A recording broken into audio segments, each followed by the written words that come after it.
Today, my golden honeys, we are sipping back into nature with this Pocahontas Disney-inspired cocktail.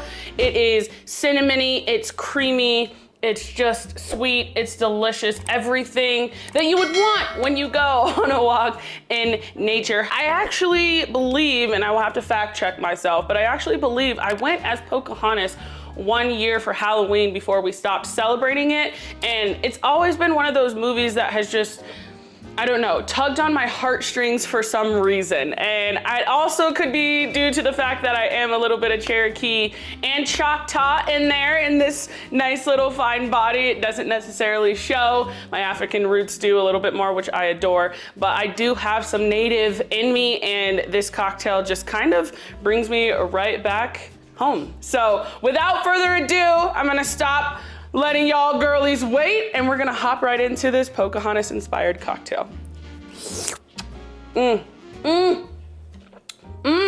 Cheers. Oh my God, I can't wait to see you guys there. All right, so we're gonna start with some ice, and we're just gonna go in with our original shaker here. And I am gonna do, because I like it creamy, I'm gonna do 1.5 ounces of Baileys. It's your traditional regular Baileys, going right in over our ice. And then I'm also gonna do 1/2 ounce of our hazelnut liqueur. Maybe a little over 1/2. And then we're gonna go in with about 1/2 ounce of our Disorno or amaretto liqueur.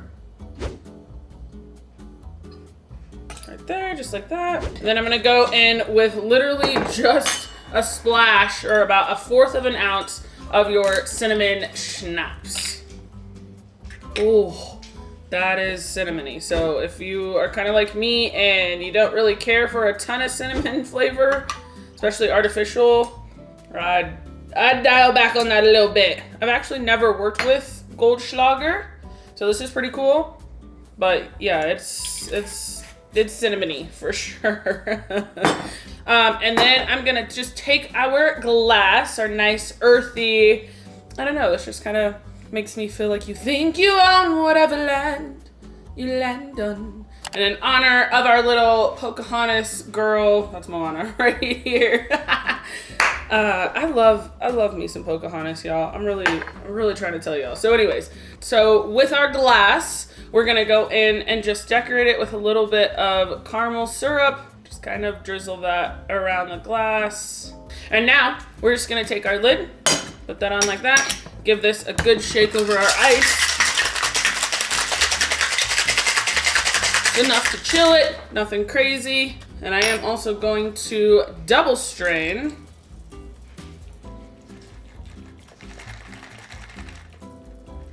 That right into there. All right, so we're gonna need a fresh cinnamon stick, powder, a little bit of cinnamon over the top. And now let's get our boo, our main man, the best man in my life. My honey, my sugar, my, you know where I was trying to go with that because it's a Pocahontas drink. My prince, my king. Anyways, let's get him in here to taste test this drink. Get on up in here. River slide, river slide, river slide. All right, this is the Pocahontas. We're becoming one thoroughly with our nature, our ancestors. Okay. Taste it. That's a little cinnamon, like actual grated cinnamon on top. Straight from the earth. Straight. Okay. What do you think? This is gonna sound bad. I have no idea how cinnamon is made, produced, brought to us. Okay, it's the stock. Actually, I can't really say that I Do you thoroughly grow cinnamon? know. I mean, it has to grow. I would think you would have to. Yeah. Okay. You probably have to grow The drink. Oh yeah, the drink. Yeah. So the cinnamon flavor is good. I like cinnamon, so that's good. I mean, it's good and creamy. I'm assuming from the Baileys, a little bit of the Frangelico. It's a good dessert cocktail. I don't know if I would want it outside of that setting, to be honest. And I don't know if you even necessarily need, I know the fresh cinnamon's from a garnish standpoint, but I'd be curious actually what it tastes like without the garnish, because we already have the cinnamon schnapps in there. Yeah. It's got a lot of alcohol again. Yeah. It just seems like these Disney cocktails do. These Disney cocktails are out to get you. Disney turns up. I don't know if it's gonna be like frowned upon or anything, but what this reminds me of in a sense is like a really boozy, creamy horchata.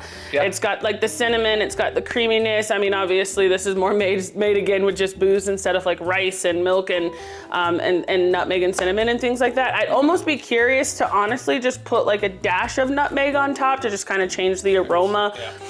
Instead of like, like Robbie's saying, like cinnamon on cinnamon. And I almost did that, but I was like, let me just do like the fresh grated cinnamon. It'll still give it like a little bit more of that like warm spiced element, but I kind of almost want to try some nutmeg just to kind of change that palate, just a little bit hitting the nose first.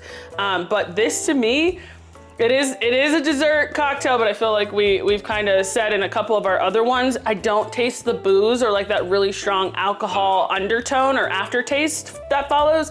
So to me, this being a dessert cocktail, like I would drink these, maybe not regularly, but this is one that I'll definitely keep in mind to make and drink again, because it's good. It's kind of like a spin on like a what is it? A coffee cocktail. Why am I? An espresso martini. Yeah. That's so but funny. It's like a cinnamon version of it. Agree with the horchata thing. I think you nailed that on the head, which makes me almost like want it over like a big thing of ice. Make it just a little whipped cream on down. Top. Again, yeah. The sweetness and my perspective, like just water it down a little bit. Ultimately, it's good. Over ice, little whipped cream on top. Maybe switch the cinnamon to nutmeg. But overall, yeah. So what are we giving it on our scale? 1 being sipping alone, 5 being diamond is forever. Goodness. Oh, this one's so tough. Don't upset the ancestors. Don't upset the ancestors. Okay, for the ancestors, I'll give it a cocktail party. Oh! I think it's just impressive with how much alcohol is in this drink, and you really can't taste it. Yeah. Yeah. That I will, and for the sake of the ancestors, I'll bump it up to a cocktail party.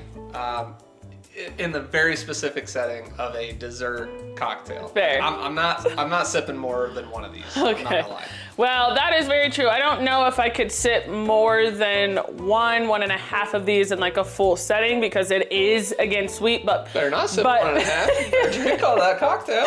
But for my palate, I definitely do like sweeter dessert type drinks like this. And so for me, I'm also gonna do a cocktail party, not just because of the ancestors, but I actually like sweet drinks. I think honestly, it probably would have been a diamond if it was just a little, I don't know, like the consistency was just a little thinner. That's why I agree with Robbie earlier about just having it over ice with a little bit of whipped cream and then sprinkling some nutmeg on top. But like this, for what are we, like day 3 into this series? Like this is pretty damn good. So yeah.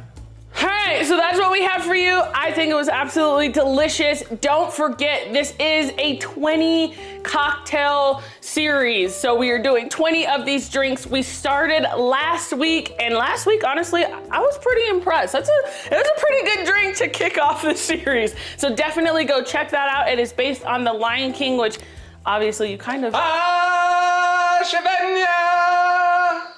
Anyways, so definitely go check out that cocktail. It was really good. We also said how to make it into a mocktail. So if you're not necessarily like an alcohol drink, type of sipper, drinker, whatever, but you want still all of those nice, yummy flavors, check that one out, because it's actually a really delicious mocktail. We made it for our daughter this past weekend. So I will see you in that video if you haven't seen it already. And until next week, you know what? I'm just gonna see you in that video. Go check it out.